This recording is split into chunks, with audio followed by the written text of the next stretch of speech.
Hey everybody, this is DayTraderRockStar, and this is a market radar for Friday. What are we going to be here? January 15th. Friday, January 15th, and the beginning of next week. We have Martin Luther King birthday on Monday. It makes it a three-day weekend. Three-day weekend coming up. Tomorrow should be interesting because volume usually typically drops off. People take advantage of the holidays and get an early start on the vacation or time off. And so we have that lighter volume tomorrow, but that might actually play to an advantage, as typically lighter volume days tend to move up. And not to go into the details on that, it just over time you start to see that, and you remember that on holidays, usually holiday half sessions and holiday sessions. But let's get back to the real deal right now, because we were waiting for a bounce in this market. We came down to a point, and this is kind of, I want to shoot this out because I think it's great market psychology. Whenever you get a signal, that signal comes into play. You want to have an oversold or an overbought signal. You want to try to get the positions you want to get into at the best opportunities to give you the biggest chance to get the biggest reward. So we concentrate on our pivot areas. Now, that's great on one fact, and it's awful on another one. The other one is, lots of times you could get oversold and you can't get a confirmation. Just because it's down into an oversold level doesn't necessarily mean that it's going to absolutely bounce, or else it would be, it would be easy. It would be too easy. So there's always that sense of, the odds are in the house's favor in some ways. Even though I do believe, because of all the indicators we follow and stuff, we actually have the advantage in trading. The timing here, though, look at how this came down. We got oversold and we got over on the 60, and all of a sudden we started to fail on the 60. We got initial bounce, and then we rolled over actually it was back over here. We got the initial bounce right here, and we rolled over and kind of sold off pretty aggressively here. And we were oversold, and we actually did do some good trades. We got long here. We took them off. Then we got a pullback. We went long again, and we took them off. And I wanted to go short. And I never pulled the short trigger because of the setup going forward. The hourly 60, the 60-minute and daily. Excuse me. Knowing that yesterday, Thursday, we had that big sell-off, and that's when things got a little strange, because I was expecting. Or Wednesday, I was expecting to try to get a rally going Monday and Tuesday. We did, but we gave it all back on Wednesday. It was a big, and looking at the candle and everything about the candle tells you it's pretty bearish. It's just an engulfing pattern. It's an outside day. It's selling on heavy volume. It closed on the lows of the day. It really was scary. Today, the only thing I wanted to see is take out the lows, and then we have a better shot as a reversal. And we did that. We actually opened up, took out the lows, and then reversed. Really strong move up, and then from that point on, it was technically a very bullish day. The first rotation was bought into, and it's we ended up on a nice rebound.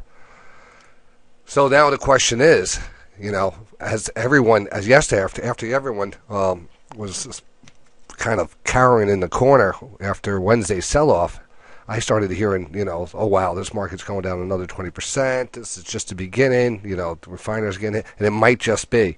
But this is something that's going against this signal that has happened. Like I said, go back over the last 2.5 years, at least, maybe possibly 3, and you get a quick bounce when you get oversold like this. And it's a little bit different. You might say, well, now we're in a downtrend. And we have to really determine. That's what this is going to determine right now. And it looks like, it can still go either way. So call for tomorrow going into the, I think we have a good shot of moving higher. The 60-minute time frame, got going. It didn't pin out yet, so I think we could get back up. Our first initial target was this retracement trend line, which we did hit. This was a big channel right here. I can make the whole thing blue. It might be easier to see the whole thing in blue. But this was a key channel. And when we broke down out of it, the first thing we were going to look for is kind of a retest of the channel line. And we came right back up to it, almost to the penny, and pulled off of it, and then got oversold again. And a rule of thumb, my rule of thumb is when I'm noticing, a breakdown and we get an embedded stochastic, that first bounce is typically sells off into it, but that first rotation typically it never doesn't usually get embedded, a bounce, and then get embedded again. It gets embedded, bounces, and starts to get into another rhythm. But it gives you bigger moves. This was a pretty decent sized move. This is a big move heading back up. End of the day, got a little candle to the downside. I don't put too much into that.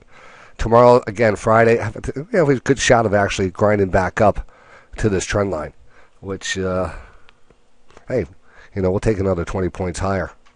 I'll take that. I'll take 20 points tomorrow any day. Or even more, because that daily has yet to trigger, really effectively get back over the 20. Still has that scary look to it. And then, the wild card here, we haven't looked at in a long time, that weekly, getting very close to being really, in the lower portion of this scale. It doesn't get down oversold too often. And that was a concern also, because we started to see momentum pick up on the weekly. The only thing we have to be careful is not micromanaging these positions too much. I want to show you the, when we look at this and we say, all right, general consensus, what we're going to be looking for, how do we want to trade, what do we want to trade with, as we, gauge where the market's going. If the market was looking very bearish, we were already extended, and we started giving it back, then, we'd be concentrating on the puts or some of the shorts, a little bit more aggressive. Yeah, that would be a good word for it. So, I want to take a look here at the S&P. I promised I was going to do this for Sunny, and we were talking about divergences, and I told her I'd mark all the divergences off today and really take a good, clean look at them. Let me actually bring this back down here.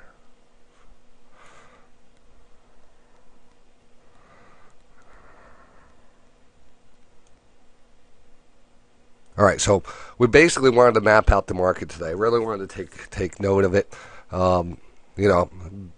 Been jumping in on futures here and there, but only on really certain setups, and these are the setups I've been jumping in on. I'll continue to try to do that as I start to see them a little bit clearer now. We're starting to see the market at least get into a, you got that bounce today.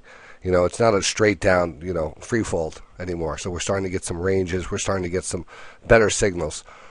So the one big signal I always look for is the first pattern that we talk about is the wedge pattern. The wedge pattern could be anything, part of a larger downward trending wedge where we kind of wedge, and that's a big reversal wedge, or a wedge which tends to be a flag or a pullback type of wedge, a very small wedge on a smaller time frame. The bigger the time frame, I like those better. Here we had one going into actually Thursday.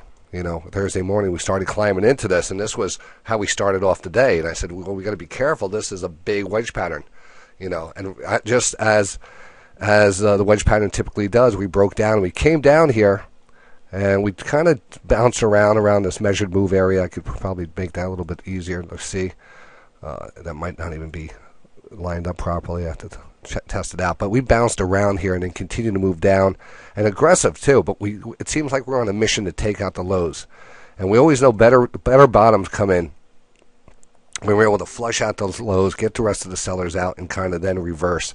So I was looking forward to seeing if we could actually take out the lows of yesterday's lows, basically. Previous day, that's the previous day's close, but I want previous day low on this. But we did take it out. We took it out, and we got to our own low. And then right when we took it out, reversed, and we started running pretty fast.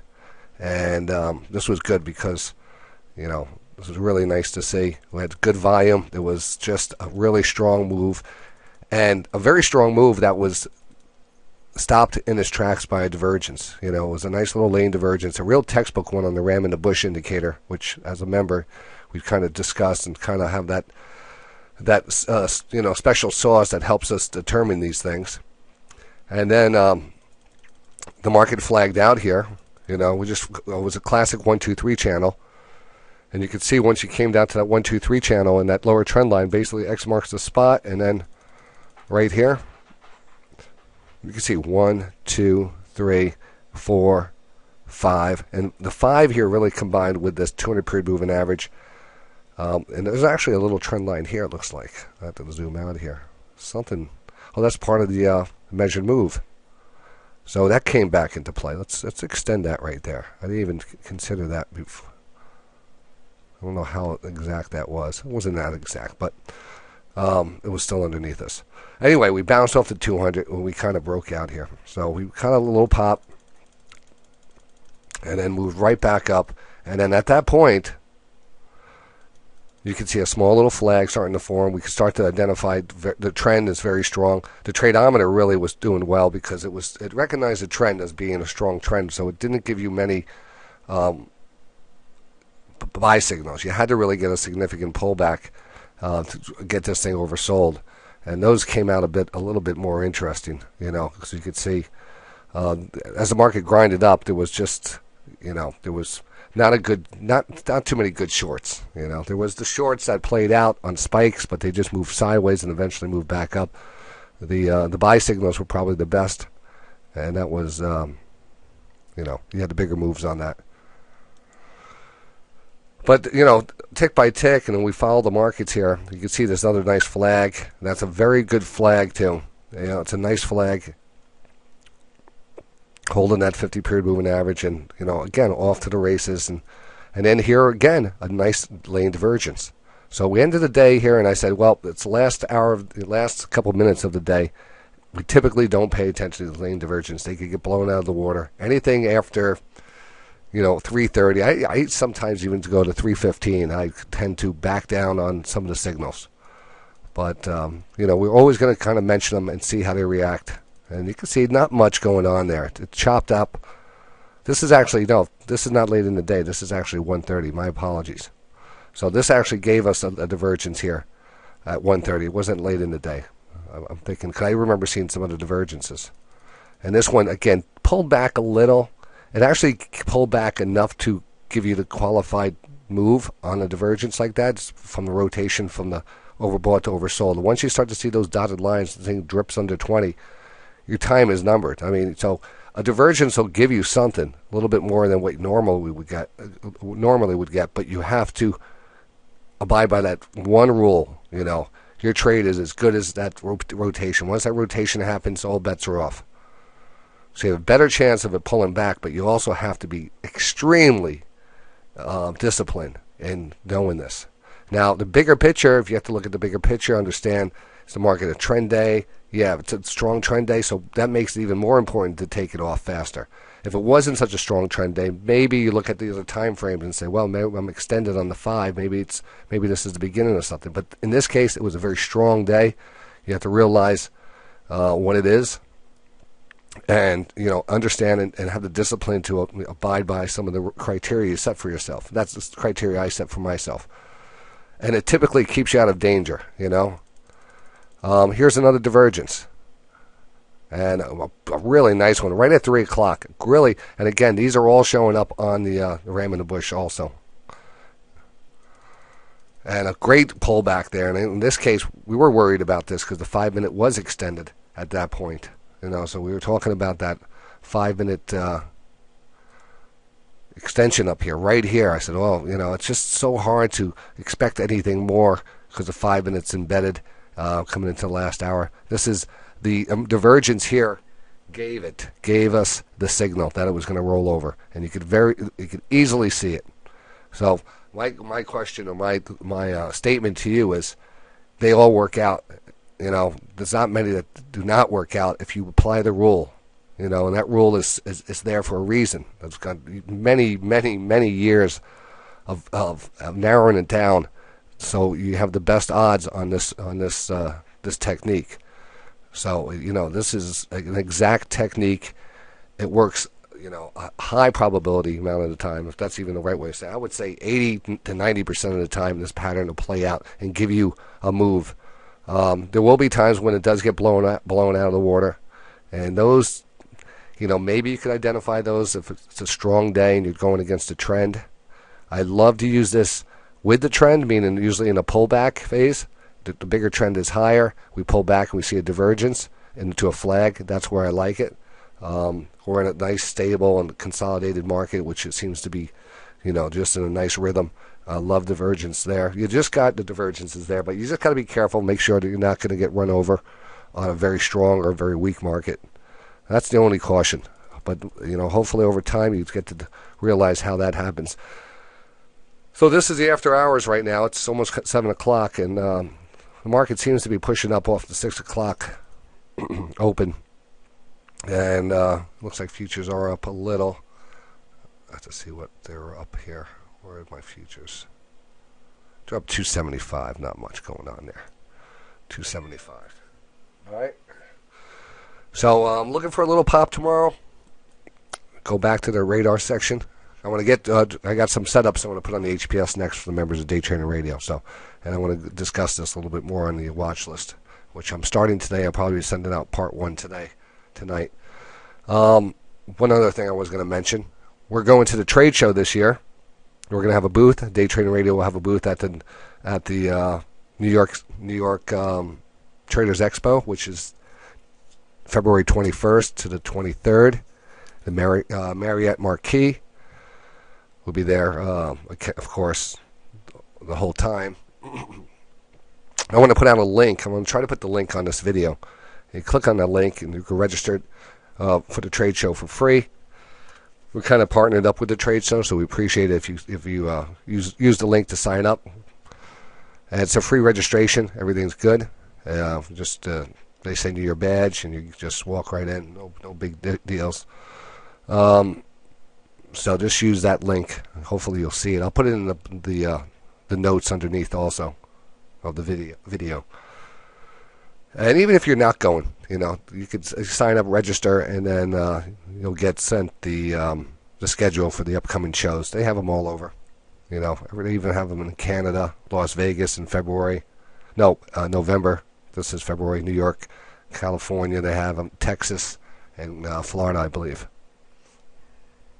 All right. So again, tomorrow we left off with the 5-minute oversold. Like to see a follow through. Overnight trading has been more active, so we're probably going to move on the futures early this morning. Right now, futures are up a little. 60-minute time frame. We're going to watch that, and we're going to watch some of the levels above us. And that's about it. Once we start getting through this, 1950 area, we start to get through that. Things will start looking really much better technically. I would say right now the line in the sand here is at 1948, 1950 area. The 50 period moving average is 1957. But like I said, I think we get through that 1950 is a big whole number. That's our over-under right now. That's what we have to worry about. Not worried too much about tomorrow. I think we have a little bit more upside. And next week the same thing. If this is a bigger pattern and this is going to continue to play out like it's done the last 2.5 years, and you've gotten a bigger move off of these signals, well, this signal might have just begun. It might have. We have a trend line. We have a nice bounce. Tomorrow will be, should be interesting. And the 60-minute, well, we'll deal with that. All right. So I'll see you in the markets. DayTradingRadio.com. This is the Market Radar.